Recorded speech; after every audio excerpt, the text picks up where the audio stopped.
हाय नमस्कार, स्वागत आहे तुमचं माझ्या आत्ताच्या ब्लॉगमध्ये. तर कशा आहात? मस्त मजेत.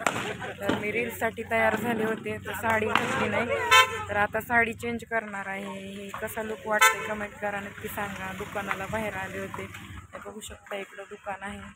म्हणजे माझ्या रूममध्ये जे राहतात ना त्यांच्यासोबत आले होते. जे माझी मैत्रीण राहते तिच्यासोबत आले होते, तिला व्हिडिओमध्ये आवडत नाही, त्यामुळं मी म्हणजे बाहेरच थांबले. तर बघू शकते. तर भाव आणि बहिणींनो, आज मी खूप टेन्शनमध्ये आहे आणि माझ्या कामावरचे सगळे लोक व्हिडिओ बघतात माझे, त्यामुळे मला काहीच बोलता येईना झालंय कुणाबद्दल. कारण मी आता बाहेरगावी राहत असल्यामुळं मला भीतीच आहे ना, आणि प्लस एकटी आहे. कारण जॉबवरती थोडा प्रॉब्लेम झाला आहे, मला तर भीती वाटायला लागली घेतात का नाही उद्याच्याला कामावरती. मोबाईलचे जास्त कंप्लीट आहे माझ्या. तर नाही भेटलं तर मी धुणं भांडीची कामं करावं लागतील, मला पर्याय नाही. माझा आज व्हिडिओ काढायचा मूड बी नाही, एवढं टेन्शन आहे, तरी मी खुशीनं रील्स बनवत आहे आणि मेकअप वगैरे करून. कशी दिसत आहे? मस्त ना.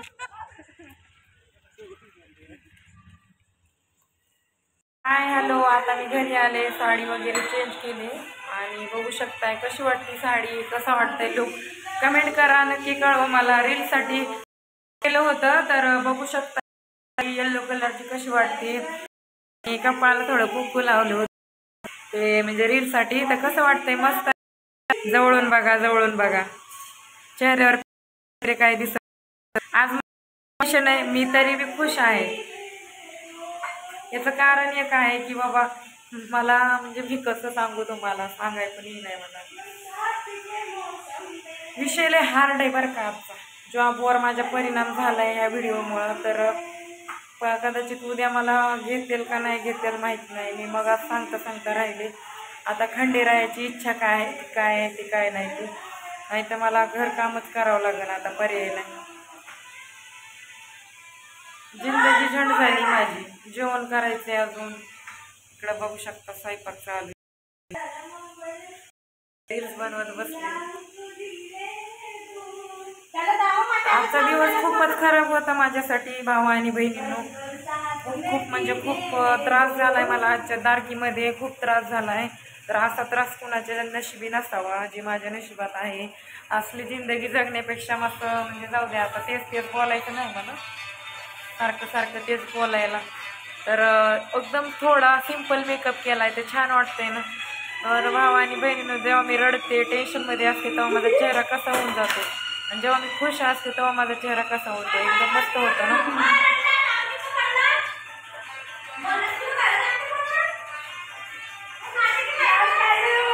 भावा आणि बहिणींनो, आत्ताचा व्हिडिओ काढायचा मुद्दा असा आहे की सगळ्यांनी कुणी घाण कुणी छान कमेंट केल्यात. कारण पाचही बोटं सारखे नसतात असं म्हणतात ना, तसंच आहे. व्यक्ती घाण घाण घाण करतात, त्यांच्या उत्तर त्यांना परत रिपीट रिपीट घाण बोलत जातात, आणि प्रत्येक वेळेस त्यांच्या त्यांच्या नादी लागण्यात काही मतलब राहिला नाही. ते पाच जास्त. तर आणि चांगले लोक पण आहेत की बाबा मला म्हणजे हिंमत देणारे, बळ देणारे, त्यांच्या शब्दातून जे बळ येते ना ते येत नाही. म्हणजे ते म्हणतात घाबरू नको, हिंमत ठेव, धीर धर, सगळं काय ठीक होईल.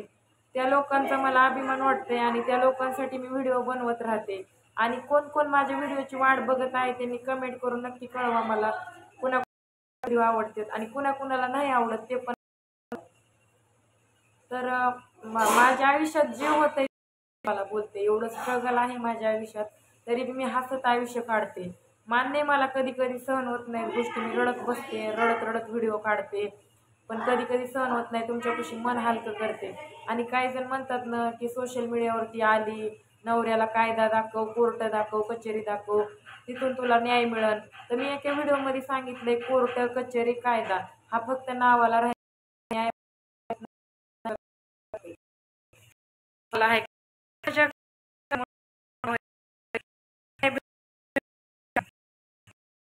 न्याय भेटला.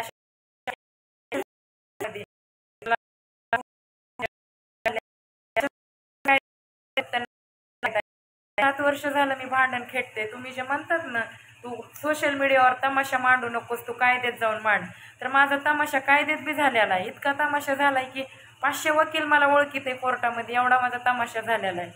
औरंगाबाद भूम नाही तिथं 2-4 ठिकाणी माझे भांडणं चालू इथं कोर्टामध्ये, तरी मला अजून काहीच भेटलं नाही. मी आपलं राबते, कष्ट करते आणि खाते, एवढेच माझं जिंदगी, माझं पोट भरते. तुम्ही मला कोणी आणून देताय का? देत नाही, किंवा माझा नवरा पण मला सांभाळत नाही. आणि मी पोटगीसाठी जी केस टाकली होती तर मला पोटगी पण दिलेली नाही. आणि तुम्ही लोक मला म्हणतात की तू तमाशा मांडायलीच आणि तू काय देत कोर्टात जा. सगळ्या गोष्टी मी करून इथपर्यंत आलेली आहे, ते पण केलंय. आणि हो, मला कुणाकडून अपेक्षा नाही की कुणी माझी मदत करावी किंवा कुणी मला पैसे द्यावे. म्हणून मी सांगते, हा माझा कंटेंट आहे आणि हा ओरिजिनल कंटेंट आहे, मी म्हणून मी घेतलेला आहे.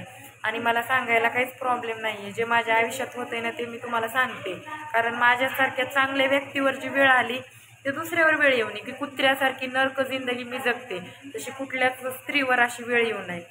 बऱ्याच लोक इथं हिनवतात, वाईट बोलतात, त्यांना समजून घ्यायची हेच नाही.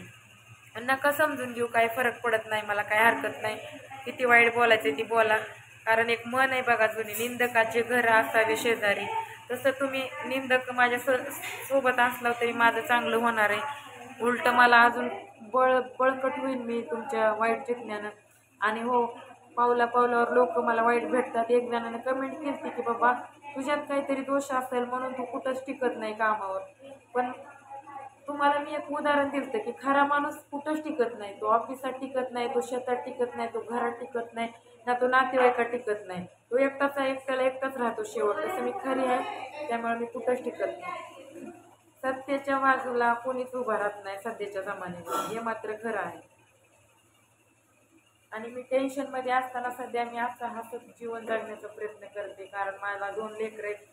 आणि ह्याचा नाही कोणाला अभिमान वाटत किंवा ती तिच्या लेकरासाठी पळते, तिच्या लेकरासाठी झटते, ती किती हिंमतवाली, असं नाही कोणाला वाटत. सगळे मला फोल समजतात, फोल. त्या मीडियावरचे लोक बाकीचे समजून सोडलेलंच आहे, पण मीडियावरचे सध्या मला असं बोलते. तर हे चुकीचं आहे तुमचं, मला वाटते. माझ्या नजरेत तुम्ही मला उलट चांगल्या कमेंट करा, सपोर्ट करा माझ्या चॅनेलला. कदाचित तुमच्या एका सबस्क्रायबरला, तुमच्या एका सपोर्टमुळं माझ्या त्या 2 लेकरांच्या मुखात मी 4 घास आणून घालू शकेल, असं मला वाटते.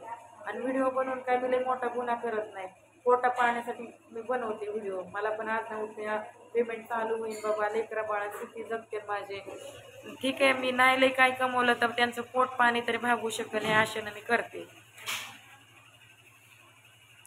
तर आता मला काही जास्त बोलायचं नाही आहे, कारण मी खूप टेन्शनमध्ये आहे. एकतर माझ्या जे मी जाऊ द्या, आता मी काय सांगू शकत नाही. नेक्स्ट व्हिडिओमध्ये नक्की सांगेल, कारण मी काय सांगायला गेले तर माझे विरोधक भरपूर आहेत, त्यामुळे मला काय आज बोलायचं नाही.